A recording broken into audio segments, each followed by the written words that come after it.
Hey guys, how you going? It's Taylor here. Today I thought I'd jump in and do a bit of a monthly wrap-up video. I've recently been away on holiday, so I haven't quite had the chance to punch out as many videos as I want for this channel, but I thought I'd take the time now to kind of go over the things that I've been enjoying over the last month in terms of guitar gear, any announcements or music or podcasts or anything like that. So yeah, let's dive into it and take a look. So recently STL Tones released their STL Tones Tonality Wes Borland. It looks killer. Wes Borland is the guitarist for Limp Bizkit, and it features a couple of amps, one of them being the Diesel VH4, and I've got to say that that's a dream amp of mine, so I'm looking forward to checking it out. I'm hoping to potentially get a video out for it within the coming weeks. Yeah, it looks really cool, and I've got something cooking up for that one, so keep an eye out for it. Also recently, Neural DSP released the Nano Cortex. I've seen a lot of mixed messages around this one. A lot of people kind of disappointed with the announcement of it. But I've got to say, I think the product looks pretty cool. It's it's a smaller format, more of a pedal format. It takes a lower power supply, so it can just be powered onto a pedal board. How could I see myself using this one?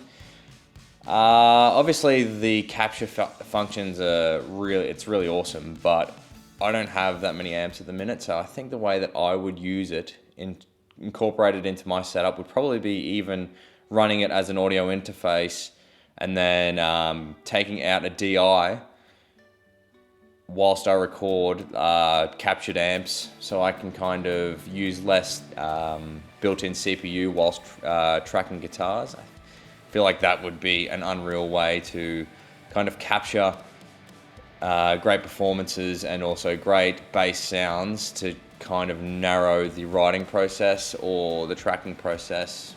To capture a really nice DI and then an amp sound, so I can have instant feedback of how the song's progressing without having to dive through menus and menus of plugins or getting a bit of option paralysis. So I think that's how I could see myself using it.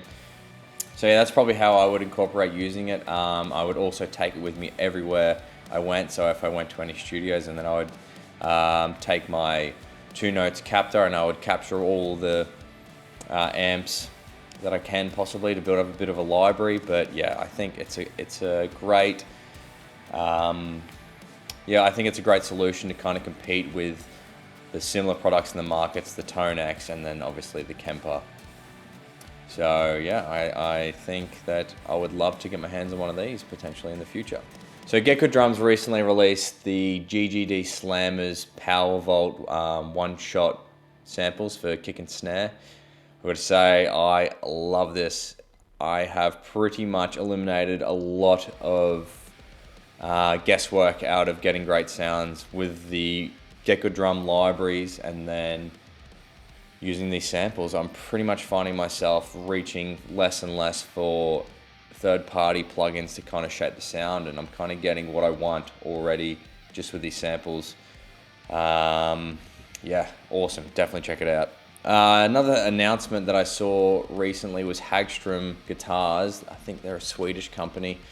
They released a whole new range of guitars with like 3 or 4 new shapes and models, and I saw the Mejin or Mequin model.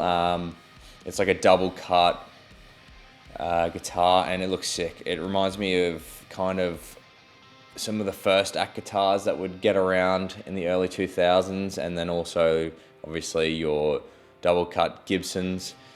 It looks awesome. It looks like a bit of a workhorse potentially for live scenarios. I would love to get my hands on one of these, especially the Silverburst model. I think it looks pretty awesome.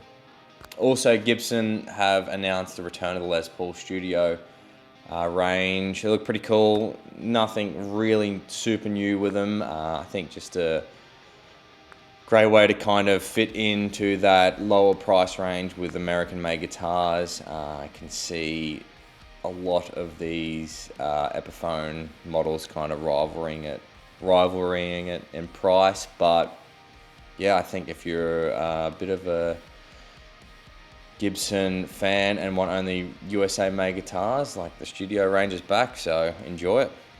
Another thing that I have been loving the look of lately is Novation announced their new launch key series. It's got semi-weighted keys, and you can really get into controlling your DAW with it. I think that's awesome. Definitely want to get my hands on one of these because I could find myself really utilizing the DAW controls. I think that's pretty much going to be a game changer for me, so I definitely want to get my hands on one of these. They look relatively well priced too, so I'll be checking that out soon, hopefully. Also, a couple of plugins that recently got announced I think will look cool and I'd love to get my hands on. Undertone Audio announced the Unfair Child plugin.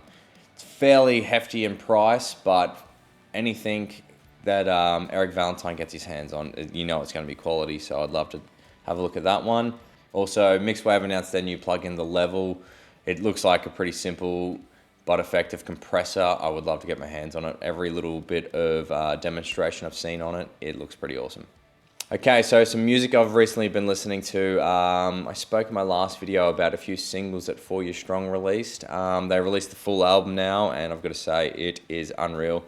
The mix on it, I think, will be very much a reference for many pop punk, rock, and hardcore producers, even potentially metal. Will Putney has done an amazing job mixing this. Some of the tracks just sound huge. The guitar tones are absolutely out of this world. And then obviously 4 Year Strong songwriting's taken a step up, and I feel like it's a bit of a return to form for them. Yeah, I'm loving it. Also, one of my all-time favorite artists and my favorite live artist I think I've ever seen, Bon Iver. He's returned back with a song called Speyside. Yeah, it's back to a bit of a folky country music way. Gotta say, I've had that song on repeat a lot, so I'm sure you've all heard of Bon Iver, but definitely go check it out. Bands Thrice are celebrating the anniversary of their Beggars album. Obviously, it's an old album now, but they are doing a podcast series that kind of dives into the writing and recording process of the album. I love stuff like this. I have 1 episode's out now, but yeah, I pretty much listened to that straight away. It's 30 minutes of them just diving into the first 3 songs on the album and how they kind of approached it and wanted to kind of recreate the live sound of their band, so that they would only record parts that they could play in a live scenario. So if there's only 2 guitars playing at one time, it's a real masterclass in songwriting, that album. And yeah, I highly recommend going and listening to them dive into it in the podcast. And there's a few more episodes to come out. Yeah, so I'll be following that. Let me know if you guys are checking that out. And lastly, recently I have been kind of knuckling down and writing original music, stuff that probably won't feature on this channel. I'm kind of going through a back catalogue of voice memos and ideas that I've had over the last, say, 10 years and turning them into finished products. Yeah, I'm really excited for it. It's also partly why I haven't been punching out as many videos on this channel as I'd like, because yeah, it's been quite an undertaking going through all the old demos I have and kind of finishing them off to be more of a finished product that I'd be happy with. Potentially I'll record videos and going through this process, maybe turning a voice memo into a finished product, but yeah, we'll see how we go. I've been enjoying just writing for the sake of writing, not necessarily for this channel, but yeah, keep an eye out. I really want to get some original music out as soon as possible, so hopefully I can do that and you guys are interested in that, so let me know. Okay, thanks for that. It's just a short video today, just going through a few bits and pieces, but yeah, thanks for sticking around. I'm almost at 200 subscribers now, so if you could do me a favor and like and subscribe, and thanks for watching, guys. Cheers.